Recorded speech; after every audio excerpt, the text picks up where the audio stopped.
तो अभी रिसेंटली जैसे आपने डब करवाई है ओपेनहाइमर। जी, लेकिन ओपनहाइमर में मुझे बहुत तकलीफ हुई थी भाई, डब करने के लिए पिक्चर। बिकॉज़ क्या हो रहा था कि ओपनहाइमर मुझे ये आई, खाली faces, I can see the faces, और ब्लैक एंड व्हाइट थी। मुझे रोकना पड़ता था पिक्चर, रोक, ये कहाँ बोल रहा, मैं खड़े होके फ्रेम देखता था। कि आजकल क्लासेस बहुत चल रही हैं। हाँ, ये क्लासेस का फंडा है ना, मुझे समझ नहीं आता। आप उससे देखो यार, 20-25 हज़ार रुपया ले रहे हो आप, कितने दिन के लिए?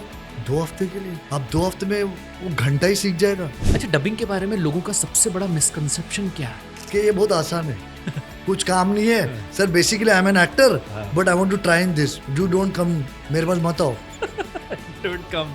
फिल्म या शो में सबसे फेवरेट हिंदी डब्ड वर्जन कौन सा था?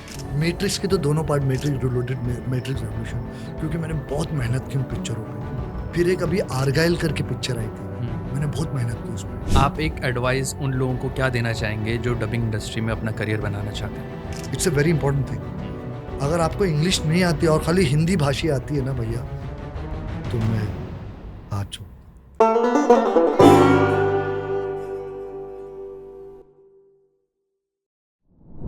सर क्या होता है ना, देखिए, हमारा एक बहुत खूबसूरत कल्चर है हिंदुस्तान का, और ये बड़ी अफसोस की बात है, ये कोई ज्ञान वाली बात नहीं भाई लोग, लेकिन ये मुझे अफसोस होता है इस बात का कि लोग हमारी भाषा ही भूलते जा रहे हैं। नहीं, हमारे बच्चों को भी ये भाषा सिखाना है हमें, और वो क्या माध्यम है? वो माध्यम टीवी है। करेक्ट। हमको टीवी के थ्रू उनको बताना है कि भाई हिंदी ये है, ये मेरी मातृभाषा, मेरी मातृभाषा हिंदी है। मैं ये नहीं कहूँगा मैं आम मुस्लिम, मेरी मातृभाषा उर्दू, नो नो नो, मेरी मातृभाषा हिंदी है। मैं अगर कहीं और पाकिस्तान में होता तो मेरी मातृभाषा उर्दू होती। मैं हिंदी भाषी हूँ, तो मेरी मातृभाषा हिंदी है। बिल्कुल तो ये हमारे बच्चों को बहुत सिखाना जरूरी है। जो मेरे डबिंग के अंदर मैं बहुत रिस्ट्रिक्टेड रखता हूँ कि मैं सोचता हूँ जितना हिंदी सके उतना हिंदी डालूं, क्योंकि सीखना चाहिए लोग यार। आजकल के बच्चों को नहीं मालूम है, उनको गरजना बोलते, गरजना। अभी नुक्ता जहाँ लगाना है, नजम, नजम, अरे नजम नहीं रे भाई, नजम बोल। बहुत सारे से वर्ड से उनको नुक्ते नहीं मालूम कहाँ लगाना है। उनको प्रेरणा बोले तो प्रेरणा मुंह से बोला नहीं, ये आड़े टेढ़े मुंह बना रहे, क्योंकि हमने वो सिखाया नहीं ना उन्हें, हमने सिखाया नहीं। तो हमारी भाषा का, हमारी जो ये जनरेशन है, जेनजी, जेनजी कहते, घंटे की जेनजी, कई की जेनजी भाई, what kind of Gen Z you are talking about? Yes. चांद पे तो लोग मेरे जमाने में भी गए ना, करेक्ट। गए कि नहीं गए? मेरे जमाने में इंजीनियर बने, डॉक्टर्स बने, तो क्या हम उस टाइम को जेनजी थे? नहीं भाई, हम जेनजी नहीं थे। ये कौन नया वर्ड किस डाला है, वी आर जेनजी जनरेशन? कौन सी जनरेशन भाई? कौन सी, आप किस जनरेशन की बात कर रहे हो? देखिए सर, मैं सिंपल सी बात बताता हूँ आपको, आप जो दिखाओगे ना वही चलेगा। मैं अभी छोटा सा एग्जांपल एक पिक्चर का बताता हूँ। सारे प्रोड्यूसर, डायरेक्टर लोग, प्रोड्यूसर लोग नंगे हो गए। नंगे कैसे हो गए? नंगा कर दिए फ्रेम के अंदर, हर लड़की क्लीवेज दिखा रही है, नंगे नंगे गाने। लेकिन ये राजश्री प्रोडक्शन है सर, आज भी वो फैमिली ओरिएंटेड पिक्चर बनाता है। करेक्ट। और वो पिक्चरें चलती है। तो देखिए, आप जो ऑडियंस को दिखाएंगे ना, ऑडियंस वो देखेगी, और वो अगर आपकी वो चीज बेहतर है ना, तो वो जरूर चलेगी। तो मैं कहता हूँ, सबसे कहता हूँ मैं, कि जेनजी के चक्कर के अंदर हमारी भाषा का, कल्चर को मत भूलो यार। मैं बहुत इमोशनल हुई चीज को लेके, कि एक हिंदुस्तानी कल्चर है सर, एंड धीरे धीरे वो कल्चर खत्म होता जा रहा है, और ये बहुत अफसोस की बात है हमारे लिए कि see I am being very emotional now on this part. मैं बहुत इमोशनल हो रहा हूँ कि हमारा कल्चर मरता जा रहा है। आज लोगों को बोल रहे, लोग बोल रहे, अरे क्या जेनजी है? व्हाट काइंड ऑफ, किस जेनजी की बात कर रहे हो यार आप? What kind of Gen Z you are talking about? वो कभी अपनी लैंग्वेज नहीं बोलेगा। हम ये डबिंग करवा रहे आज, हम क्यों इंग्लिश वर्ड डाल रहे हैं? हम हिंदी भाषा के लिए डब कर रहे हैं ना, हमारे ऑडियंस को दिखाने के लिए ना। हम जो करेंगे ऑडियंस वही सुनेगी, सही है। हम जैसा करेंगे वो ऑडियंस वही देखेगी, उनको वही पसंद। नहीं, हमको सिखाना है लोगों को। हमने देखिए भार नहीं उठाया, लेकिन जितना हो सकता है अपने सोसाइटी के लिए उतना तो हम योगदान करें। बहुत अच्छी बात बोली आपने, और मेरे को हमेशा से ये लगता है कि हमारी जिम्मेदारी है। जो ओरिजिनल फिल्म्स बना रहे हैं, चीज़ें जो अपना कंटेंट उनकी तो है, लेकिन एज ए लोकलाइजेशन में हम इंडस्ट्री में हैं, जो एक बहुत बड़ा इम्पैक्ट छोड़ती है। तो ये हमारी जिम्मेदारी है कि हम भाषा को सही तरीके से इस्तेमाल करें। जहाँ ज़रूरत है वहां तो कर लो यार, हिंदी इस्तेमाल कर लो। यही तो जरूरत है। बच्चे सीखेंगे कैसे? हमारे बच्चे जनरेशन सीखेंगे पता कैसे? कैसे हमने चलेगा? सीखा ना, यस तुमने सीखा ना, यस। क्या कहाँ से सीखे हम लोगों ने? हमने पिक्चरों से ही उठाया, जो भाषी बात कर रहा है आजू बाजू में, हमने वहां से ये लैंग्वेज उठाई। तो हम अपने बच्चों को अपनी भाषा सिखाने से हमको अफसोस है क्या इस बात पे? I am sorry to ask this, sorry to say this thing. क्यों भाई? लेकिन कहीं ना कहीं समीर भाई, आपको नहीं लगता है कि इसमें जो क्लाइंट साइड से भी प्रेशर रहता है? नहीं सर, आपको क्लाइंट को आपको बताना है सर। नहीं, आप गलत है। क्लाइंट साइड से क्लाइंट क्या है? ऑडियंस डिसाइड करती है उसका, क्लाइंट डिसाइड नहीं करता है। ये बात याद रखिए। एक डायरेक्टर की, एक प्रोड्यूसर की पिक्चर रिलीज होना ना, वो तय कौन करती है? वो पब्लिक करती है, जो थिएटर में देखने जाती है वो तय करती है। प्रोड्यूसर तय नहीं करता कि मेरी पिक्चर 200 करोड़ मारेगी, वो जनता तय करती है कि पिक्चर कितने करोड़ मारेगी। ये रियलाइजेशन जरूरी है, वेरी इंपॉर्टेंट कि वेरी जनता ही जनार्दन है। जनता जनार्दन है सर। आप देखिए, जैसा दिखाएंगे और जैसा आप भाषा डालेंगे ना सर, लोग वही पिकअप करेंगे। बिल्कुल, आपने बिल्कुल सही बात बोली सर। और इसमें जैसे मैंने पहले भी कहा कि इसमें लोकलाइजेशन की बहुत बड़ी जिम्मेदारी हो जाती है, जी हाँ। क्योंकि ये इम्पैक्ट छोड़ रही है Yes. देखने वालों पे। क्योंकि हिंदी भाषा हमारी जो लूज़ होते जा रही है, तो कहीं ना कहीं हम अगर उसको लोकलाइज कर रहे हैं, अपनी भाषा का इस्तेमाल हम ज़्यादा करेंगे, तो उसका प्रभाव, उसका असर ज़्यादा पड़ेगा। बेशक है ना? बेशक। कैन आई से? बिल्कुल बोलिए ना। मैं तो मोदी जी से ये कहना चाहूंगा हाँ। कि प्लीज, मेरी रिक्वेस्ट है कि हमारे इंडियन कल्चर को बचा लीजिए आप। कि we are losing our Indian culture, हमारी सभ्यता हम धीरे धीरे हमारे हाथों से जा रही है। तो please save this thing, because यही हमारा खजाना है भाई। कल्चर ही खजाना होता है। हम नंगे नहीं है वेस्टर्न की तरह। We are not westerners. तो इसमें क्या क्या हम कर सकते हैं? और बहुत सारी चीजें कर सकते हैं सर। पहली बात तो देखिए, हर एक को अपने घर में ही झांकना है पहले। हाँ, वही मैं कह रहा था कि एक इंडिविजुअल लेवल पे अगर कोई हमको जो सुन रहे हैं या देख रहे हैं, अगर उनको अपनाना हो ये चीज़, क्या प्रैक्टिस अपनाएं, वो क्या करें? प्रैक्टिस तो देखिए, पहले तो सब में इम्पोर्टेंट बात होती है कि एज आई से why I am saying the Indian culture. हम क्यों कह रहे हैं कि हम इंडियन कल्चर खो रहे? देखिए, हम है ना अपनी तमीज तहजीब, बड़ों का छोटों का एक इज्जत से बात करना, हम वो ना तो खोते जा रहे हैं। हम वो खोते जा रहे हैं धीरे धीरे। आज यहाँ कोई भी, अब मैं एग्जांपल आर्टिस्ट का ही दे देता हूँ। हाँ, हम अपने आसपास के एग्जांपल दे सकते हैं। बिल्कुल। आर्टिस्ट को पता नहीं होता है, वो उस कलाकार को ये नहीं पता होता है कि ये जो आर्टिस्ट है कितने सीनियर है, इनकी रिस्पेक्ट करना। एक डायरेक्टर है जो बैठा है कुर्सी पे, उसकी बहुत बड़ी इज्जत करना। नहीं, ये ना चढ़ते सूरज को सलामी ना, वो वाला हिसाब है। और क्या है ना, आज के जो ये जनरेशन आ रही है ना, तो इनको बड़ों से कैसा पेश आना, छोटों से कैसा पेश आना, जो कुर्सी पे पीछे बैठा उसकी क्या इज्जत है, उसकी वैल्यू क्या है, ये नहीं मालूम है। और पहली बात तो क्या हो रहा है ना, देखिए हम धीरे धीरे हमें ना मोहब्बत और खुलूस भूल जा रहे। मैं क्यों, जब तुम आते हो स्टूडियो में, मैं कितनी बातें करता हूँ, कैसा अमित, क्या है, ये है ना, हम ये भूलते जा रहे। आज लोग है ना बहुत मैकेनिकल हो गए। आते तो पूछते भी नहीं कि अमित क्या है। अरे भाई, दो शब्द अच्छे अल्फाज बोलने ना, वो अल्फाज है ना आपके मरहम का जख्म पे ना मरहम का काम कर जाते हो। क्या हाथ रखे भाई, तू कैसा है, जिंदगी सही चल रही? काम तो जिंदगी भर चलेगा। देखिए, काम रुकेगा नहीं। अगर ये इंडस्ट्री बन भी होगी तो ऊपर वाले का ये कहा है, मैं भूखा सुलाऊंगा, भूखा उठाऊंगा नहीं तुझे मैं। तो उस पर यकीन रखो, मिलेगा। एक दरवाजा बंद होता है तो 10 खुलते हैं उसके लिए। तो मैं तो ये कहूंगा, एआई से डरो मत आप लोग। एक दरवाजा बंद होगा तो 10 खुलेंगे आपके लिए, या 9 बंद रहेगा ना तो एक तो खुलेगा दरवाजा आपके लिए। तो वो रोजी रोटी लिखा हुआ उसने, तुम्हारे मरण तक, तुम्हारे जलने से और दफन होने तक है ना, उसने तय कर दिया तुम्हारे लिए।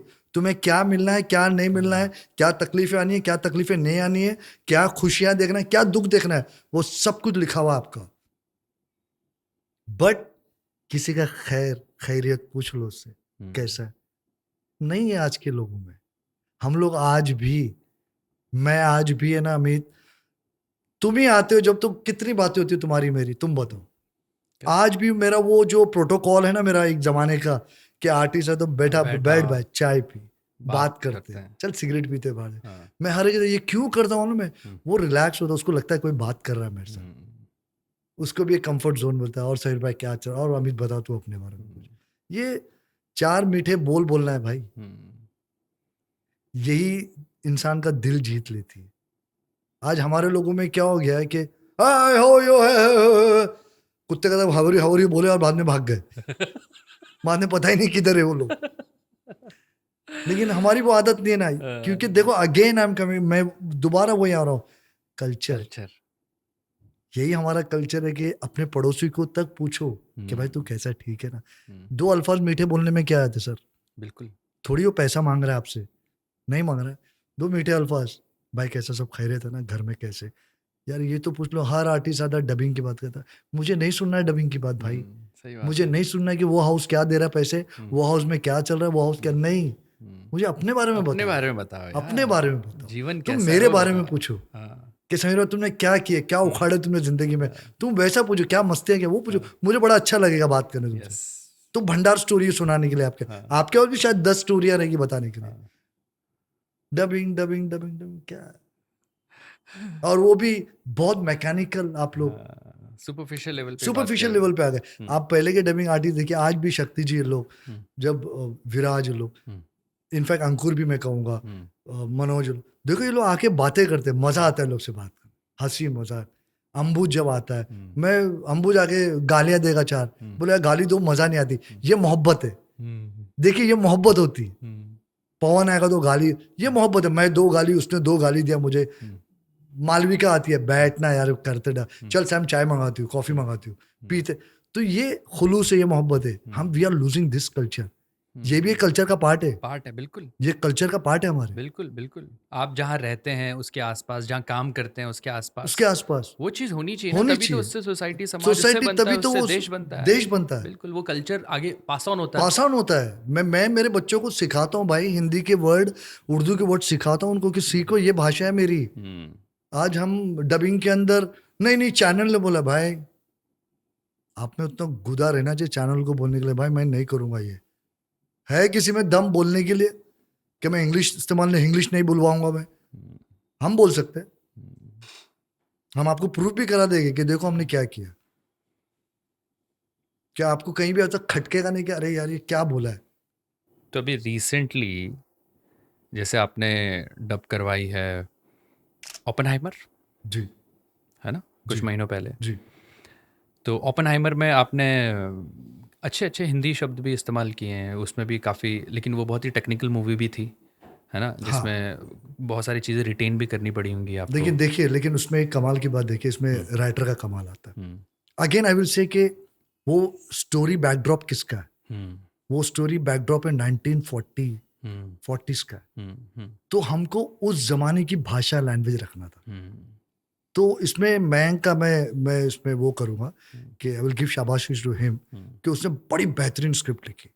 फिर उस स्क्रिप्ट पे हमको डबल काम करने में मजा आया। Correct. वो जैसे तुमने बिगिनिंग में बोला था कि स्क्रिप्ट बेहतर हो ना सहीर भाई, तो उसमें मसाला डालने और मजा आता है। हमने मसाले का काम किया और परफॉर्मेंस निकालने का काम किया। लेकिन ओपनहाइमर में मुझे बहुत तकलीफ हुई थी भाई डब करने के लिए पिक्चर, बिकॉज क्या हो रहा था कि ओपनहाइमर मुझे ये आई थी, खाली faces, I can see the faces, और ब्लैक एंड व्हाइट थी। मुझे समझ में नहीं आ रहा था, आई हैव टू स्टॉप, मुझे रोकना पड़ता था पिक्चर, रोक ये कहां बोल रहा। मैं खड़े होके फ्रेम देखता था, अच्छा अच्छा ये बाहर है, ये गार्डन में खड़ा बाहर के लोकेशन में, अच्छा एक काम कर चैतन्य, इसको इतने पिच में बोल, तू इतने पिच में बोल, यहाँ पे बोल इसको। तो वो वैसा मैंने करवाया डब। लास्ट का जब सीन देखोगे आप, जब वो कोर्ट में बैठा और लॉयर की बात चल रही है, जबकि लॉयर यहाँ बैठा, वो इधर ही बैठा है, तो मुझे उतनी पिच मेंटेन करनी थी। आई हैव टू सी, मैं गौर से बोला किधर ये, क्योंकि कैमरा यूं यूं खाली थोबड़े दिख रहे। अब मुझे, मैं एक चीज़ समझाना चाहता हूँ यहाँ पर जो व्यूअर्स हैं या जो लिसनर्स हैं हमारे, कि जब प्रोसेस होता है डबिंग का, तब क्योंकि अनरिलीज्ड कंटेंट होता है, तो हम लोगों के पास जो फिल्म आती है उसमें पूरा फ्रेम नहीं दिखाते हैं। हाँ जो सर कह रहे हैं कि यहाँ यहाँ जो मूव करता है वो कैमरा मूव करता है, सिर्फ जो एक्टर है जो डायलॉग बोल रहा है उसका सिर्फ फेस दिखाते हैं, बाकी पूरा ब्लैकआउट होता है। और वही, और कभी कभी तो सिर्फ लिप लिप दिखाते हैं। दिखते, लिप। तो चैलेंज ये होता है डायरेक्टर के सामने कि ये कैरेक्टर इस वक्त कहाँ है, इंडोर है, आउटडोर है, किससे बात हाँ कर रहा है, वो कितनी दूर है, पास है, क्योंकि उस हिसाब से टोनालिटी पायलट में तो है, बट एक ना जब आप लोकलाइज कर रहे हो उस भाषा में, तो उसका भी एक सुर होता है। जी हाँ, वो सुर पकड़वाना ज़रूरी है आर्टिस्ट के लिए। तो ये चैलेंज फेस बहुत करते हैं चैलेंज। और जब दूसरा क्या होता है कि देखिए ये एक आर्टिस्टों के तौर पे मैं बताऊंगा, आर्टिस्टों को भी ये बताऊंगा मैं कि जो न्यू जनरेशन जो आर्टिस्ट आ रहे, क्या होता है कि कभी भी जब आप डब करते हो ना, तो आपको जो ओरिजिनल पायलट चलता है ना, उससे आपको एक सुर ऊपर होना पड़ता है। ओके। रीजन उसका मैं बताता हूँ। वो क्या होता है कि जो उसने जो काम किया ना, वो उसने उसका जो बूम माइक होता है ना, वो उसका ओरिजिनल टोन होता है पिक्चर का। और जब हम एक स्टूडियो में जाते हैं ना, तो हर स्टूडियो का जो एकॉस्टिक होता है वो डिफरेंट डिफरेंट होता है। ये बहुत इंपॉर्टेंट चीज है हमें एक डबिंग आर्टिस्ट को समझने के लिए। अब वो बोल रहा है, अब उसने बोला कि I want to go and see him, तो आर्टिस्ट भी उसको पकड़ लिया, मैं वहां जाके वहां देखूंगा। अरे क्या बोला भाई, पीछे तक आवाज आई नहीं तेरी, क्योंकि हर इक्विपमेंट अलग होता है। तो हमको ये ना एक पिच का एक सुर होता है हमारा, एक रखना। I am not saying you go loud, मैं ये नहीं कर रहा हूँ ऊपर जाओ, लेकिन एक होता है कि मैं जाके देखता हूँ कि वो क्या कर। जब मैं बोलता हूँ थ्रो और प्रोजेक्शन दो, तो ये प्रोजेक्शन होता है। Why we ask for projection, because नहीं तो क्या वो लो टोन में रिकॉर्ड होगा, और लो टोन में रिकॉर्ड होगा वो, तो मैं उसको बढ़ा नहीं सकता हूँ। उसको बढ़ाऊंगा तो नॉइज बढ़ेगी उसके साथ। राइट। तो ये आर्टिस्टों को बहुत जानना जरूरी है कि उसको एक सुर ऊपर बोलो। कभी भी एक सुर ऊपर बोलेंगे तो जो जब आपका मसाला बाहर आएगा ना, वो आपको लगेगा यार मैंने क्या, खुद ही आप खुद तारीफ करें, अरे मैंने बहुत अच्छा बोला। तो ये आर्टिस्ट है ना भूल जाता है। वो क्या होता है, वो क्यों भूलता है, वो क्योंकि 10 चीजें ले लेता है, फोल्ड बैग दो, ये बैग दो, वो बैग दो, पूरे बैग ले लेता है। ठीक है, अब वो पायलट भी बोलता है थोड़ा लाउड कर दो, अब उसको उसकी खुद की आवाज समझ में नहीं आ रही, मैं कौन से सुर में जा रहा हूँ। बहुत कम आर्टिस्ट है जो समझ जाते हैं कि भाई मैं फोल्ड बैग लेता हूँ किस लिए ले आऊँ, मेरे को कितनी पिच में बोलना है। That is very important for an artist. पुराने लोग तो सीख गए, लेकिन जो नए जनरेशन है, दे शुड, इनको समझना बहुत जरूरी है कि भाई फोल्ड बैग कितना लेना चाहिए मुझे, क्यों लेना चाहिए, मैं क्यों ले रहा हूँ, ये बहुत जरूरी। देखो क्लासेस तो 10 चल रहे हैं यार मार्केट में। क्लासेस पे आते हैं। फोल्ड बैक मतलब, अगर जो लोग देख रहे हैं जिनको नहीं पता, फोल्ड बैक मतलब जैसे मैं बोल रहा हूँ इस वक्त, अपनी जो मेरी आवाज़ है वो जो हम हेडफोन पहनते हैं उसमें आती है, रिटर्न आती है मेरी रिटर्न आवाज, जो आती है, रिटर्न तो आती उसको फोल्ड बैक बोलते हैं। किसी को अपनी आवाज़ ज़्यादा सुननी पड़ती है, किसी को कम में भी पता चल जाता है परफॉर्मेंस कैसा हो रहा है, तो उसकी बात करते हैं। वो बहुत डिपेंड करता है person to person, artist to artist, लेकिन उससे कहीं ना कहीं आपकी परफॉर्मेंस भी हैम्पर करती है अगर कम ज़्यादा होता है तो। जी हाँ, उससे बहुत बहुत हैम्पर करती है, बिकॉज क्या आप वो प्रॉपर तरीके से लिए नहीं उसको, तो आपको समझ नहीं आता मैं कर क्या रहा हूँ। करेक्ट। तो वहां पे फिर मैं फिर जब देखिए अगेन वो है, वही होता है ना कि जो शाना डायरेक्टर था वो समझ जाता है कि भाई तूने फोल्ड बैक ज्यादा लिया, तू फोल्ड बैक कम कर। और फिर मैं यहाँ रिकॉर्ड स्कूल तक फोल्ड बैक कम कर, उसको फोल्ड बैक ज्यादा रहा है, उसको समझ, इसलिए वो लाउड बोल रहा है, ऊपर की पिच में बोल रहा है। तो ये बहुत जरूरी है। देखो डायरेक्टर को यहाँ भी ध्यान रखना पड़ता है, ये जॉनर भी है। अगर आप ये नहीं सीखे ना सर, डायरेक्टर का एक काम नहीं है सिर्फ बताना और टिक मार्क करना, हर काम है जहाँ मैं ध्यान देता हूँ। और मैं तो ये कहूंगा कि जो नए डायरेक्टर्स लोग हैं उनको भी ध्यान देना चाहिए, ये बहुत टेक्निकल चीज है। बिल्कुल, ये बहुत टेक्निकल, यू शुड अंडरस्टैंड। मैं तो समझ जाता हूँ कि इसने फोल्ड बैक दिया, इसका फोल्ड बैक कम कर, उसको तो मालूम भी नहीं कि मैंने उसका फोल्ड बैक यहाँ पे कम किया हो, उसको नहीं पता चलता है। लेकिन मैं बोलता हूँ फोल्ड बैक कम कर, इसलिए वो चिल्ला रहा है माइक पे, उसको क्योंकि उसको ज्यादा लग रहा है ना, तो वो चिल्ला रहा है, उसको कम कर, वो बोलेगा देख, ओ सॉरी चिल्ला रहा बोल रहा हूँ, वो लो बोल रहा है क्योंकि उसको उसकी आवाज ज्यादा घूम रही है उसके कान में। फोल्ड बैक कम कर तो बराबर लेवल में बोलता है। तो ये भी एक काम है डायरेक्टर का। बहुत सारे लोगों को ये इस बारे में नहीं पता है भाई। उनको लगता है कि ये तो आर्टिस्ट मांगेगा, या आर्टिस्ट नहीं, या आपको ख्याल रखना है कि फोल्ड बैक कितना मांग रहा है, उसका फोल्ड बैक ज्यादा कम कर भाई इसका, ये बहुत जरूरी है। तो मैं यहाँ भी देखता हूँ क्रिएटिवली, यहाँ भी देखता हूँ, हम मैं पिक्चरें भी मिक्स कर रहा हूँ। मैं मोर देन 50 के ऊपर पिक्चर है थिएट्रिकल प्रसाद लैब में मिक्स कर रहा हूँ। अच्छा, यस, थिएट्रिकल पिक्चर है, और हर लैंग्वेज में, हर तमिल तेलुगु हिंदी मैंने तकरीबन 65 से 70 पिक्चर है प्रसाद लैब में डब कराया हूँ सर मैंने। तो ये भी all thanks to Leela ji and Pradeep da. Pradeep दा ने मुझे इसमें ढकले आके, अच्छा, कि समीर को भेजो, इसको टेक्निकल सिखाओ। तो मैं सारा कुछ सीख के आया हूँ सर। मैं स्टीन बैक, अभी तो एविड आ गया, उस टाइम पे तो स्टीन बैक था। स्टीन बैक पे मैंने सीखा हूँ कि एडिट कहाँ काटेगा, इसको जमाओ, इसको जमाओ। तो वहां भी देखा हूँ तो मैं ये कह सकता हूँ कि I am the only director जो ये पूरा जॉनर, ये पूरा प्रोसेस कंप्लीट करके आके बैठा है यहाँ पे, और जो मैं आज इंटरव्यू दे रहा हूँ अमित को। करेक्ट। या इसलिए तो सबसे पहले डबिंग डायरेक्टर आप ही हैं विचार एंड वाइब्स में। और डबिंग डायरेक्शन में अगर मुझे किसी से बात करनी थी सबसे पहले तो वो आप ही थे। थैंक यू वेरी मच यार, थैंक यू वेरी मच। और आई होप अब तक आपको पता ही चल चुका होगा क्यों समीर भाई हैं हमारी इंडस्ट्री के भाई। तो अच्छा, हाँ, आप एक बात कर रहे थे कि आजकल क्लासेस बहुत चल रही हैं। हाँ भाई देखो, ये क्लासेस का फंडा है ना, मुझे समझ में नहीं आता। हाँ, पहली बात तो मैं तो जो क्लासेस चला रहे ना, मैं उनसे ये कहना चाहूंगा कि पहले उसका एक टेस्ट लो बंदे का। आप उसे देखो यार, 20-25 हजार रुपया ले रहे हो आप, कितने दिन के लिए? 2 हफ्ते के लिए। आप 2 हफ्ते में वो घंटा ही सीख जाएगा? हाँ, क्या सीख जाएगा? पहले तो आप ये देखो कि, क्योंकि ये मेरी इंडस्ट्री है ना, मेरी इंडस्ट्री में कहूँगा, डबिंग लाइन मेरी इंडस्ट्री है। आप अगर मेरी इंडस्ट्री, मेरे घर के अंदर किसी को ला रहे ना आप, तो आप ये देखो कि ये मेरे घर में आने के काबिल है क्या नहीं है। दैट इज बहुत इंपॉर्टेंट चीज है। यस। आप मेरे घर में इसको ला रहे हो, तो वो आदमी उस लायक है मेरे घर में आने के लिए? ये कोई सोच ही नहीं रहा है। सब ये सोच रहे हैं कि चल 10 स्टूडेंट आ गए, अपना हो गया। सब पैसे का ही कमाओ, सब पैसे देख रहे हैं, लेकिन मैं वो नहीं सोचता हूँ सर। और ये उनके लिए भी बहुत सही नहीं है जो स्टूडेंट है बेचारे। हाँ, वो तो बेचारे समझते हैं कि अरे यार, पहली बात तो मैं जितने भी क्लासेस चल रहे ना उनको बोलूंगा, भाई मेरी रिक्वेस्ट है आप लोगों से कि पहले उनका भाषा का टेस्ट लीजिए। करेक्ट। उसको देखिए कि उसको इंग्लिश कितनी आती है, उसकी हिंदी कैसी है, उसकी उर्दू कैसी है। मैं ये नहीं कहूंगा कि उर्दू बहुत हाईफाई होना चाहिए, इंग्लिश बहुत हाईफाई, हिंदी बहुत हाईफाई होना चाहिए, लेकिन मैं ये कहूंगा कि यार सही ढंग से बोले तो सही, एक तरीके से बोले तो सही। उसको आप घर में लाओ ना, मेरे हमारे घर में आप उन लोगों को लाओ जिनकी भाषा तगड़ी है, जिनका कमांड है लैंग्वेज पे, उन लोगों को लेके आओ, तो मजा आएगी, तब कंपटीशन बढ़ेगा। आप 25-25 हजार लड़कों के ले रहे, बेचारे थपेड़े खा रहे, घूम रहे हाउस टू हाउस यार, तो ये तो गलत बात है ना, किसी का पाप ले रहे हो आप। मुझे कई लोगों ने बुलाया, मैं नाम नहीं, कई लोगों ने बुलाया, मैं यार मैं इनका पाप नहीं लेना चाहता। मैं आई डोंट मुझे इस तरीके का पैसा नहीं चाहिए अमित। मैं देखो, मैं पैसे के पीछे नहीं भागता अमित, इसलिए मैं पीछे रह गया, सब आगे निकल के। लेकिन मुझे जब मैं घर जाता हूँ ना, मेरा काम करके मैं सुकून में सोता हूँ, मुझे सुकून लगता है कि मैंने आज अच्छा काम किया है। तो अमित मुझे जिंदगी भर ऐसे ही रहना है, मुझे किसी का खाना नहीं है पैसा। मैं ऐसा ब्लंट बंदा हूं ना, आप थर्ड क्लास क्यों ना, आपके मुंह पे बोलूंगा थर्ड क्लास किया तूने।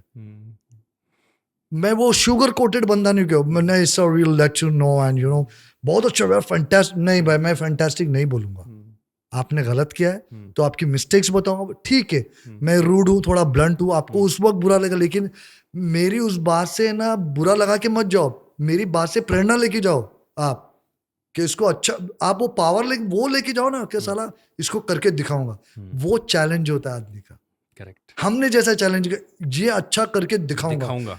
एक पिक्चर किया, उसके अंदर 20 करेक्शन निकाला, नेक्स्ट बैठे बैठे ही सोच रहा हूँ, पिक्चर चल रही है, डांटी पड़ रही है मेरे उस्ताद से मुझे, लेकिन मैं क्या सोच दिमाग में, नेक्स्ट पिक्चर इससे बेहतर करूंगा, इससे बेहतर, हर पिक्चर में उससे बेहतर, उससे बेहतर, उससे बेहतर, उससे बेहतर। ये जज्बा मैंने रखा है, ये मेरा एक्सपीरियंस बता रहा हूँ पर्सनल। तो आप ये जब एक डबिंग आर्टिस्ट पे जज्बा रखेगा ना, उसका मोरल डाउन नहीं हो जाएगा उसके बोलने से। आपको ये कि आपके मोरल को आपको उठाना है, आपको जज्बा पैदा करना है। उस साले मैं तेरे को बताऊंगा, ये चैलेंज तो लेके जाओ यार, तब मजा आएगी, तब तुम अच्छे डबिंग आर्टिस्ट बनोगे। करेक्ट। सबको लगता है कि अरे ये डबिंग है ना तो इजी है, ये इतना आसान नहीं है भाई। लोगों को लगता है, बोलते हैं ना दूर के ढोल सुहाने होते हैं, तो सबको लगता है कि डबिंग बहुत आसान है। नहीं यार, डोंट टेक इट इजी, इतना आसान मत लो। ये जैसे आप कैमरे से हमें एक्टिंग करते हो ना, ये आपको आवाज से आप किसी के लिए परफॉर्म कर रहे हो और आपको उतने उसमें बिठाना, वो जैसा परफॉर्म कर रहा है एक आर्टिस्ट को वैसा परफॉर्म कर, इट्स ए कला। ये इतना इजी जॉब नहीं है, ये इतना इजी काम नहीं है, ये बहुत करेक्ट डिफिकल्ट काम है। तो लोगों को लगता है कि अरे डबिंग है ना इजी है, सब कर रहे कॉल, सब उठाओ, कुछ काम नहीं है sir. Basically I am an actor but I want to try in this, you don't come मेरे पास मत आओ। Don't come. हाँ, straight away don't come to me, don't call me आप, मेरे पास मत आइए आप। करेक्ट। मुझे ऐसे लोग चाहिए ही नहीं कि बेसिकली मैं एक्टर हूँ, लीड भाई क्यों है झक मारने है मेरे पास, I want to trying this, why try क्यों करो, मत करो।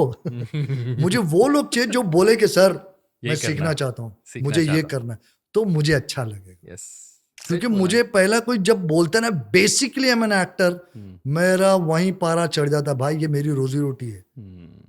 और मेरी रोजी रोटी को अगर कोई आके बोले basically I am an actor and I want to try, you go and try there, don't try here. ये ट्राई करने के लिए, ये हमारा जो है ना, ये ट्राई करने के लिए नहीं खोला। अब एक्टिंग में बोले कि मैं सर मैं ट्राई करने आया हूँ, कैन यू से इन एनी कास्टिंग हाउस में आप जाके बोल सकते हो सर मैं आया हूँ गुड़गांव से, फलाना से, यूपी से, ढूपी से, मैं ट्राई करना चाहता एक्टिंग। वो बोलेगा उसको दरवाजा दिखा बाहर का, सीधा बोलेगा उसको दरवाजा दिखा बाहर का। आप बोलो सर मैं डबिंग करना चाहता हूँ, तब मैं आप में इंटरेस्ट लूंगा, मैं तब आप में इंटरेस्ट लूंगा कि ठीक है भाई तू आ, चल तेरे को बुलाता हूँ क्राउड में, करते रहता, तब मैं आपको तवज्जो दूंगा आपकी तरफ। वरना because this is my bread and butter, और मेरे ब्रेड एंड बटर को अगर कोई बोले आई वांट टू ट्राई, तो मेरे से बुरा फिर कोई नहीं है। मैं बहुत, ये मेरे हार्ट के करीब है भाई, मैं इसमें, मेरे बच्चे बड़े हो गए, मेरी जिंदगी गुजर गई इसके अंदर, तो ये मेरे लिए हार्ड एंड, ये वो है मेरा ब्रेड एंड बटर है यार। ये चीज इतने हल्के में नहीं ले सकते आप मेरी चीज को। सर मैं ईस्ट इज ईस्ट पिक्चर कर रहा था, मैं ईस्ट इज ईस्ट, ओमपुरी साहब आए थे डब करने, तो प्रोड्यूसर ने बोला कि ओमपुरी जी अपना खुद का डब करेंगे। ओमपुरी जी आए, अब उनको बेचारों को डबिंग का मालूम नहीं ना, अब वो क्या हिंदी पिक्चरों का तो वो अपना कर लेते हैं, अब इंग्लिश कैंस में उनका ही इंग्लिश बज रहा है, अब उनको अपना ही डब करना है। वो स्क्रिप्ट पढ़े तो उनका डायलॉग गुल, अरे पलट गाली वाली देख बोलते निकल जाता है। अब वो कोई सीन है ना, बेड का सीन है कि is making love to his wife, अब उनको बेचारे को मालूम नहीं, अब वो ना, और मैं तुझे ये मैंने ओम जी कुर्सी मत हिलाइए आप कुर्सी, अरे नहीं वो इफेक्ट चल रहा है ना अंदर, मैंने नहीं सर इफेक्ट नहीं देना, मुझे नहीं चाहिए, मुझे सिर्फ डायलॉग चाहिए, आपके डायलॉग। अरे बोलते यार बहुत डिफिकल्ट काम है, को बिठा दिया तुम लोगों ने लाके। आपको मालूम है सर उन्होंने कैसा वैसा करके कंप्लीट किया अपनी डबिंग, यार जब फंटास्टिक, बहुत अच्छा डब किया उन्होंने। आके उन्होंने क्या बोला मालूम है, ये बहुत गर्व की बात है हम लोगों को। उन्होंने बोला प्रणाम है उन डबिंग आर्टिस्ट, साष्टांग नमस्कार उन डबिंग आर्टिस्टों को जो इंग्लिश टू हिंदी डब करते। ये ओमपुरी जी के अल्फाज है।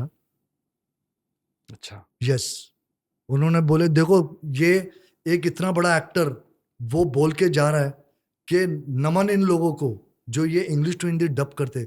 आप सोचिए कितना डिफिकल्ट है इंग्लिश टू हिंदी डब करना। करेक्ट। जो एक्टर खुद डबिंग एक्टिंग किया है उसको खुद को अपना एक्सप्रेशन देने नहीं आ रहा था। ओम जी का एक्सप्रेशन देने नहीं आ रहे थे उनको मेरे को बताना पड़ता है, ओम जी ऐसा नहीं, आप ऐसा बोलिए, आप ऐसा बोले, हाँ यार ले ले ले ले बोलते यार बहुत डिफिकल्ट है, वो सिंक ही नहीं पकड़ पा रहे थे। करेक्ट। तो आप सोचिए it's not so easy, and for the audience I will say कि डबिंग एक बहुत बड़ी कला है, इसको हल्के में मत लीजिए। आप बिल्कुल हल्के में मत लीजिए। आपको आना है डबिंग में, आइए, आप इस लाइन में आना, आइए, अपनी भाषा सुधार के आइए। आप देखिए पहले पढ़ो कि मुझे पढ़ने आता है कि नहीं बराबर, वो बहुत इंपॉर्टेंट है। और मैं तो रिक्वेस्ट करता हूँ इन क्लासेस वालों को कि रिक्वेस्ट है हमारे घर में लेने से पहला है ना, ये जितने भी जो आप लोग के स्टूडेंट्स होते हैं पहले उनका टेस्ट लो यार कि उनको भाषा आती है कि नहीं आती है। नहीं आती तो बोले भाई तुम मत आ, सही बात है, तू सीख के मेरे पास आ, सही बात, पहले जा पढ़ जा, उसको सिर्फ बता दो यार कि तू एक, मैं जैसे बोलता हूँ लोगों को, मैं बताता हूँ, मैं फ्री ऑफ कॉस्ट सबको बोलता हूँ, मैं कोई पैसे इस चीज के, क्योंकि वो गुनाह है मेरे लिए पैसे लेना की चीज। कोई बंदा देखो आज से आता, लेकिन उसको बताना भी जरूरी है आपको कि भाई तू सही है, तू गलत है। अगर मैं सही गलत नहीं बताऊँ तो उसको लगेगा था ये तो सही बोले भाई, मैं तो एकदम सही हूँ। ये वो उसको बताओ कि तू गलत है, तेरी भाषा में प्रॉब्लम है। एक काम कर, नवभारत टाइम्स ले पेपर पढ़, जब पेपर पढ़ते रहेगा तो तेरी भाषा साफ होगी, फिर तुझे ये भाषा पढ़ने आएगी, ये फिर लाइन तू फटाफट पढ़ेगा, फिर एक्टिंग डालेंगे उस पे, फिर एक्टिंग डाल तू उसके अंदर। तो ये बहुत इंपॉर्टेंट है। व्हाई दिस पीपल आर, ये लोग क्यों नहीं बोल रहे यार। इसीलिए मैं ये क्लासेस के मुझे बहुत ऑफर्स आए थे, सर आप 4 घंटे के लिए आइए, हम आपको इतना, मैं बोला मुझे नहीं आना है, बिकॉज इन वजह से। लेकिन किसी को जेन्युइन जरूरत हो सकती है ना, आप आप जैसे इस पॉडकास्ट, इस इंटरव्यू के माध्यम से तो बहुत लोगों को बहुत सारी चीज़ें पता चलेंगी, लेकिन कभी-कभी क्या होता है कि अगर आप किसी को वन टू वन क्लास दें, तो उनको भी ये सब चीज़ें पता चल सकती हैं। तो एक जेन्युइन गुरु का होना भी बहुत ज़रूरी है, जो देखिए टीचर का देखिए होना, देखिए नॉट अमित, गुरु, एक टीचर का बात, होना बहुत ज़रूरी है। अभी जब वो क्लास में आता है ना तो वो हुँ, एक बेचारा 20,000 25,000 डाल के आता हुँ, है। अब वहां पे ना मैं ये ज्ञान झाड़ने नहीं बैठा हूँ, हुँ, हिंदी का ज्ञान सुनने नहीं आया मेरा। हुँ, वो बोलता है मुझे सिखा तू, हुँ, या तो फिर आप एक काम कीजिए, आप पैसे ले रहे हो ना 20-25 हजार, हुँ, तो बोला पहले पैसे मत लीजिए, हुँ, पहले आप आइए क्लासेस में, हम हुँ, देखना चाहते हैं आप क्या बोलते हैं। आप पहले उनको बताइए कि आप हुँ, देखो गलत बुरा ऐसा ऐसा बोलो, हुँ, हम करेंगे, हुँ, आपके साथ ही क्लासेस करेंगे। हुँ, थोड़ा अपनी भाषा तो सुधार करो ना। हुँ, मैं हुँ। ये नहीं कह रहा हूँ कि मत करो, बट करो इस तरीके से करो। करेक्ट। पहले थोड़ा-सा आप उसको उसकी छान उस जुबान तो साफ करो हाँ, उसकी, मतलब 10 या 20 लोग आ रहे हैं तो पहले सबको मत लो।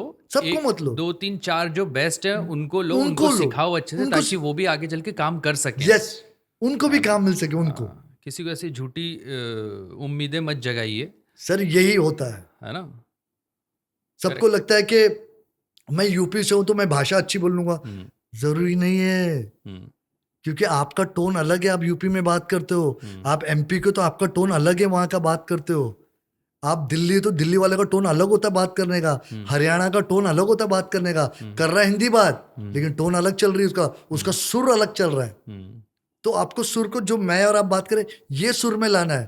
तो हुँ, आप ये आपको पहले बताना है लोगों को, न्यूट्रल करना पड़ेगा। न्यूट्रल करना पड़ेगा उनको। How you are going to do that? हुँ, आप कैसा करोगे उन लोगों को? 10 दिन, 15 दिन में तो 10 नहीं दिन बनेगा। 15 दिन में हो जाएगा आपको लगता है? बिल्कुल ये नहीं होगा। नामुमकिन है सर। ये तो इनफैक्ट ये तो एवर इवॉल्विंग प्रोसेस है, सीखते रहते हो आप, इतने सालों के बाद भी सीखते रहते हो। सर वही मैं आज भी सीख रहा हूँ, ये उम्र में हुँ, आके भी मैं लोगों से सीखता हूँ। मैं आशिम हुँ, सामंत से, आशिम दास से सीखता हूँ। मैं उनके हुँ, वन लाइन पंचेस, उनको बोलता क्या लाइन बोली यार तुमने। हुँ, तो प्रोसेस, लर्निंग प्रोसेस कभी खत्म नहीं होता है। हुँ, आप कभी अपने छोटे से सीखते हो तो कभी आपके बड़ों से सीखते हो आप। बिल्कुल। और सीखना जरूरी है, आपके दरवाजे बंद मत करो। मैं तो हुँ, ऑलवेज कहता हूँ, हुँ, ईगो को मतलब, ईगो सब में बड़ा दुश्मन है इंसान का। हुँ, ईगो सब में बड़ा दुश्मन है। अहम है ना, बहुत बड़ा दुश्मन है आपका। अहम को मत लाओ बीच में आप। मैं कभी नहीं, मेरा छोटा भी अगर कुछ बोला ना मेरे को, सही बोला है, ये लाइन बोल, हुँ, मैं उसकी हमें लाइन पिकअप करता हूँ कि सही करेक्ट। बोला इसने। वही है ना कि आपका जो पात्र है इन 30 सालों में भी भरा नहीं है, इसमें हाँ अभी भी जगह हाँ, है। जो तुमने बात की वही है। वो होना चाहिए मैं यार, एक्सेप्टेंस स्कोप, रखता हूँ, यस, स्कोप हमेशा रहता स्कोप है। रखता हूँ। आज भी हम गलती, भाई देखो हम इंसान है, फरिश्ते नहीं है। Hmm, we all are human beings, hmm, हम फरिश्ते नहीं है। गलतियां होती है हमसे भी, हम भी गलती करते हैं, मैं भी करता हूँ गलतियां, हुँ, और अपनी गलतियां एक्सेप्ट एक्सेप्ट करता करना हूँ। ज़रूरी है। मैं एक्सेप्ट कर, यस मेरे से गलती हुई। हुँ, मैं अशीम दा ने 10 चीज बोला, मैं बोल देता हूँ, उनके बोलने से पहले मेरे को मालूम मैंने गलती, मैं बोल रहा हुँ, मैं गलती किया। हुँ, तो वो कुछ उनको बोलने की कुछ है ही नहीं ना। क्या हुँ, बोले, समीर खुद ही बोल रहा है हुँ, पिक्चर देखे मैंने गलती किया हूँ। हुँ, तो ये एक्सेप्टेंस बहुत इंपॉर्टेंट है, यू एक्सेप्ट इट। और एक्सेप्ट करने वाला है ना, वो कभी भी आगे ही चलते रहता है। देख लेना आप, एक्सेप्ट करने वाला कभी, यस आई एक्सेप्ट, मेरे से गलती हुई, तो उससे ना फिर लोग भी उससे मोहब्बत करें, यार चल, एक्सेप्टेंस पावर तो है इसके अंदर, कि करेक्ट। एक्सेप्ट करता है कि हाँ भाई गलती हुई मेरे से, चल। हुँ, तो लोग है ना माफ भी कर देते हैं। यस। ये बात ही याद रख। अगर जहां आपने एक्सेप्ट नहीं किया ना, तो फिर वहां आर्गुमेंट बढ़ते जाती है। हाँ, फिर लोग है ना आपको अलग दिशा में लेके जाते हैं। जहां जहां आपने एक्सेप्ट करना ना, लोग चुप, मुंह बंद।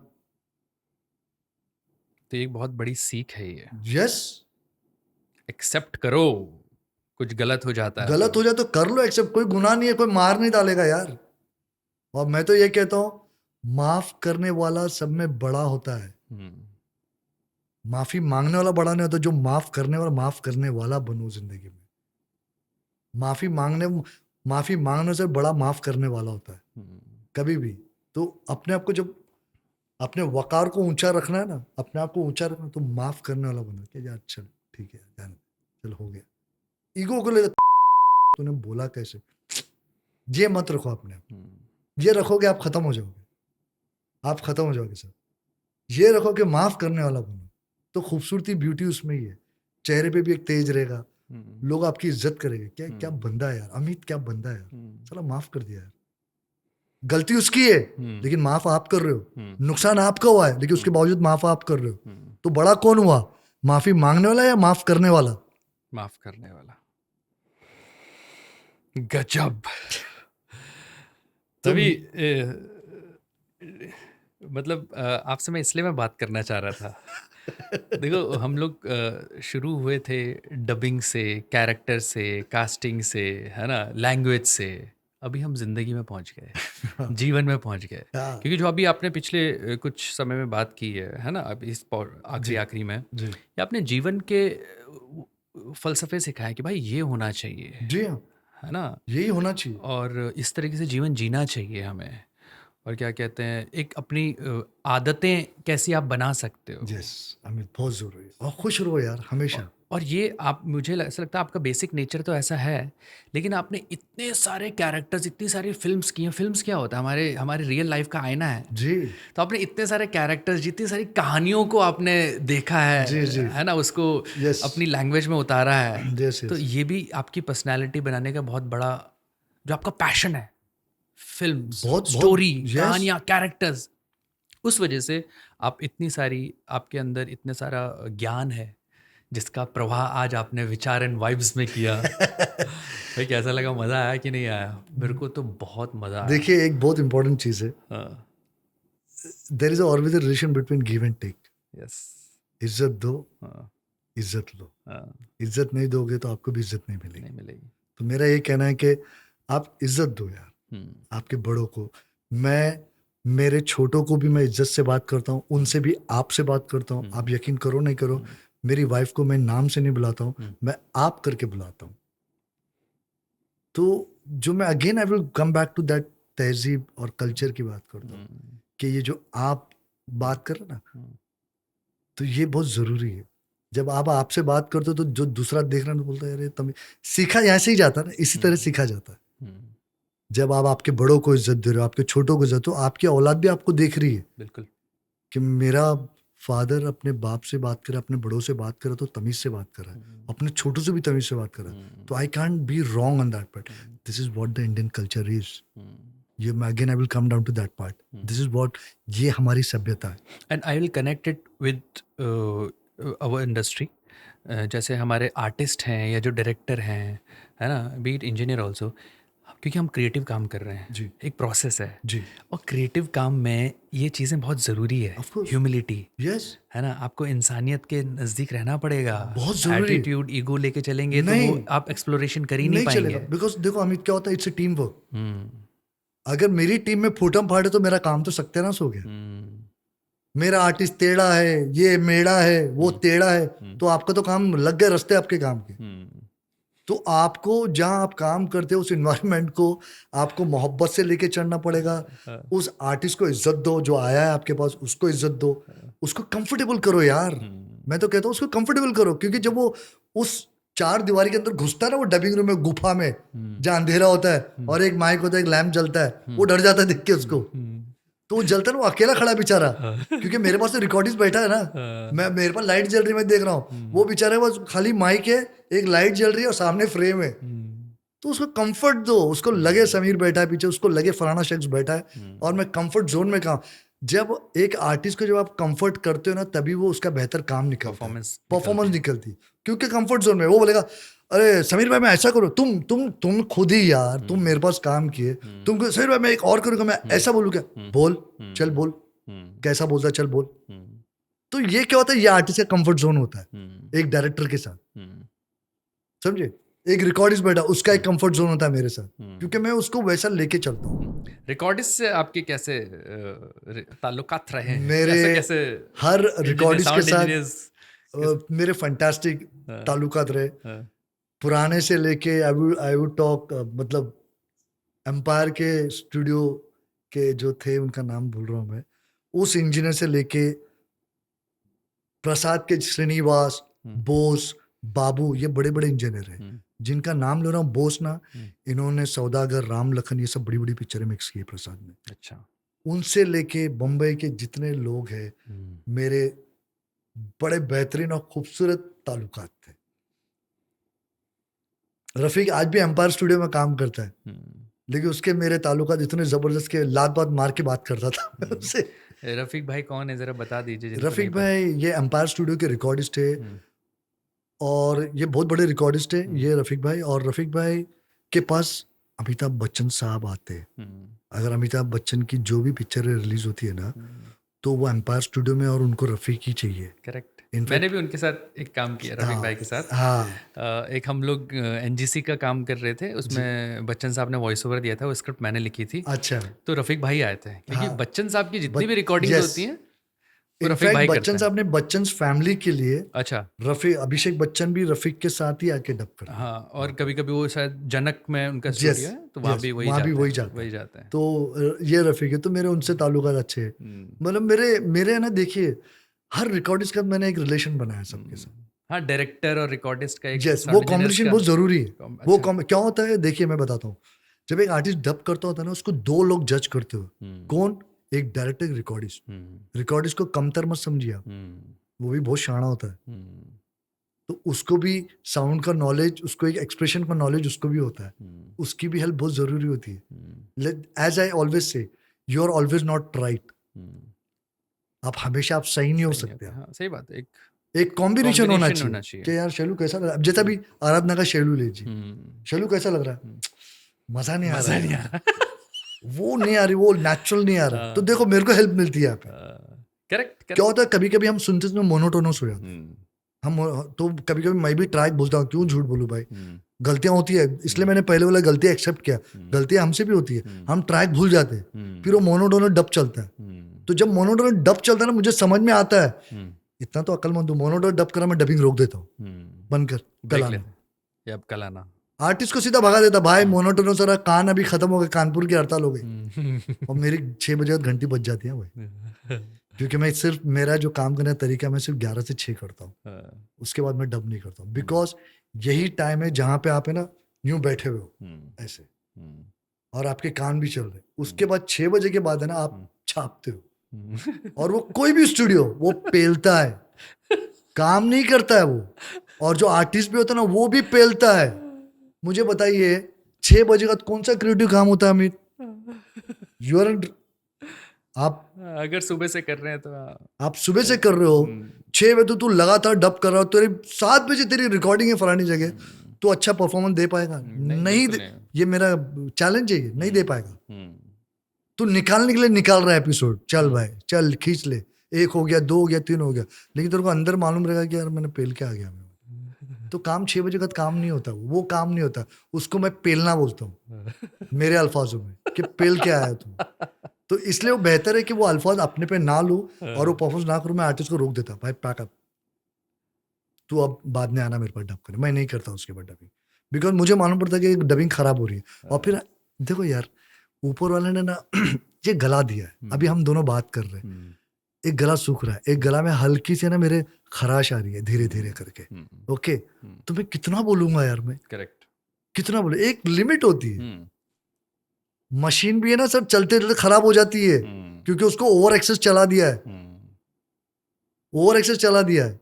ये कंठ है, कितना बोलेगा, ये cut cut cut cut cut, ये भी तो चल रहा है ना, ये कितना, ये चलते चलते ये घसता है फिर अंदर।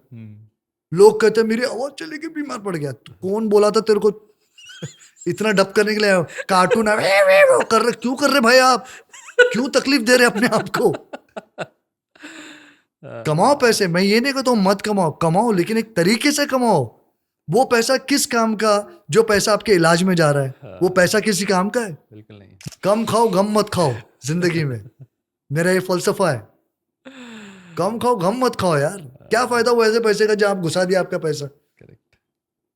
इधर टोल मत आने दो ना, ये एक चीज ऊपर उन्होंने बनाया, इसको एक लिमिटेशन में इस्तेमाल करो। देखो मौत तो बरहक है सबको, वो तो आनी है। तुम बंकर में छुप जाओ या तुम आसमान में रॉकेट में उड़ के चले जाओ, वहां मौत है तो वहां भी मौत आएगी। लेकिन मैं कहता हूँ जितनी जिंदगी मिली है ना अपने को, उसको खुशी से गुजारो, अच्छे से रहो, परिवार के साथ रहो, बच्चों के साथ खुश रहो यार। घर जाओ तो खुशी से। सब में दुनिया का खरबोपति इंसान कौन है अमित, तुमसे सवाल करता हूँ? जो खुश है हर पल, मेरे ख्याल से खुशी अगर आपके अंदर है, आप खुश हो, दिल से खुश हो, तो वही सबसे ज्यादा अमीर है। वो, और दूसरा सेहतमंद। दूसरा सेहतमंद, सेहतमंद, हाँ, हेल्दी है ना, सेहत वो जिसकी दुनिया अच्छी, का ना खरबोपति आदमी है। हाँ, जिसकी सेहत अच्छी है। जिस शख्स को घर जाके बिस्तरे पे जब लेटता और सो जाता ना, वो दुनिया का सब में सुखी इंसान है, सब में सुखी इंसान है। तो वैसे बनो। मैं कभी दौलत दौलत दौलत के पीछे नहीं भागा सर। मैं कभी नहीं अपनी जिंदगी में कभी पैसा पैसा पैसा नहीं किया। मैंने सुकून मांगा, सेहत मांगा, दौलत नहीं मांगी ऊपर वाले से। मैंने 2 चीज मांगता हूँ, आज भी यही मांगता हूँ। अपनी औलादों को भी यही सिखाया कि सुकून और सेहत मांगो, ये इंपॉर्टेंट है। पैसा आ गया आपके पास और उस पैसे ने आपका सुकून छीन लिया। सुकून छीन लिया तो किस बात का पैसा? पैसा आ गया, सेहत चले गई, आप खा भी नहीं सकते, आप कुछ उस पैसे को एंजॉय नहीं कर सकते। जाओगे तो क्या सब यहीं छोड़ जाओगे? करेक्ट। बाइक भी यहाँ रह जाएगी, कार भी यहाँ, घर भी यहाँ, आइटम भी यहाँ, बीवी भी यहाँ, बच्चे भी यहाँ। ऐसे ही रॉकेट पकड़ के निकल लोगे सीधा। निकल लोगे। इसलिए जब तक हो खुश रहो, खुश रहो, खुश रहो, सेहतमंद रहो, सेहतमंद रहो। अपनी बॉडी पे ध्यान दो, दिमाग में, माइंड में ध्यान दो, है ना? क्योंकि मेंटल हेल्थ भी बहुत जरूरी है। और ईगो को खत्म कर दो। ईगो को खत्म कर दो। अहम को अपने खत्म मार डालो, अहम को। वाह, मजा आ गया। आपको मजा आया कि नहीं, बताओ? बहुत मजा आया, मजा आया। मतलब मैं तो सिर्फ बैठ के सुन ही रहा था। ज्यादा फ्रेम आपने देखा होगा समीर भाई पे रहा हमारा पूरे पॉडकास्ट में। लेकिन टॉपिक कहाँ शुरू थी, कहाँ खत्म हुई है? लेकिन बहुत अमेजिंग रहा, बहुत अमेजिंग रहा। मतलब क्योंकि मैंने जैसे बोला कि क्योंकि आपने इतना सब कुछ देख रखा है, रियल लाइफ में भी देखा होगा, हाँ, है ना? बहुत देखा है। आपकी इतना एक्सपीरियंस है आपको, और आपने जो डायरेक्टर्स ने, जो फिल्म मेकर्स ने बनाया है वो भी देखा है आपने, इतना सारा देखा है, उसको एक लैंग्वेज में डब करवाया है। वो सब कहानियां तो हैं, वो इमोशंस हैं, यस यस यस, है ना? वो आपने जो किरदारों के, जो कैरेक्टर्स के डायनामिक्स हैं वो देखे हैं, हाँ, क्योंकि वो करवाते समय पता चलता है ना, Yes, उससे भी yes. तो जिंदगी पता चल रही है। Yes yes. तो वो बोल रहा था अभी, आपका जो एक्सपीरियंस है विचार एंड वाइब्स में, जो आपने आज वाइब क्रिएट की है ना समीर भाई, बहुत मज़ा आ गया मुझे, बहुत मज़ा आ गया। आई एम श्योर आप लोगों को भी उतना ही मज़ा आया होगा। जाते जाते कुछ रैपिड फायर क्वेश्चंस हैं, आप जल्दी जल्दी उनका जवाब दीजिएगा, ओके, है ना? ओके। आराम से पूछता हूँ मैं, ज़्यादा समय नहीं है आपके पास, कुछ सेकंड आप लेकिन जवाब दीजिएगा। बड़े इंटरेस्टिंग क्वेश्चंस हैं। ओके। कौन से कैरेक्टर की वॉइस डायरेक्शन में आपको सबसे ज़्यादा चैलेंज आया अब तक जितने भी आपने किए हैं? मास्क, मास्क, निनाद ने जो किया। निनाद ने जो किया, क्या बात है। अच्छा, डबिंग के बारे में लोगों का सबसे बड़ा मिसकंसेप्शन क्या है? कि ये बहुत आसान है। नहीं है लेकिन ना? नहीं है, बहुत बहुत बहुत टेक्निक, बहुत डिफिकल्ट है। डिफिकल्ट। It's not easy. तो भैया आसान नहीं है ये, जो आप लोगों को लगता है ना क्या डब किया है, ये मेरे को मज़ा नहीं आता, मेरे को सुनना नहीं है, भाई उसके पीछे बहुत मेहनत जाती है और हर किसी के बस की भी नहीं है, और वो जिसके लिए हो रहा है ना उन तक पहुंच जाता है वो।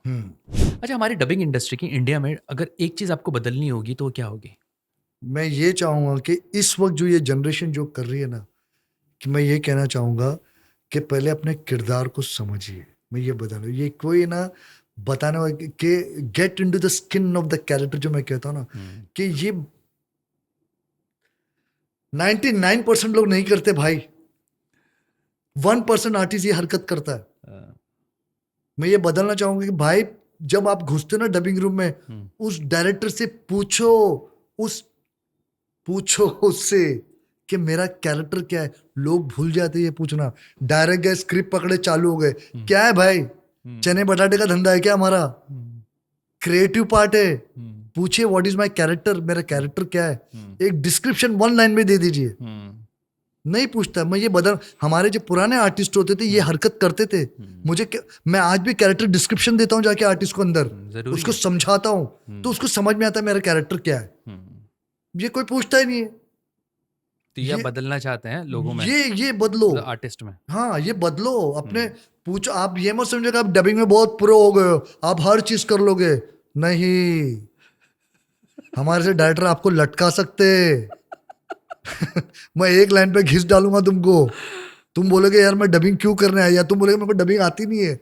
ये है हमें यहाँ काबिलियत कि मैं तुमको लटका सकता हूँ। ऐसा लटकाऊंगा कि तुम बोलोगे मैं डबिंग में छोड़ देता हूँ डबिंग।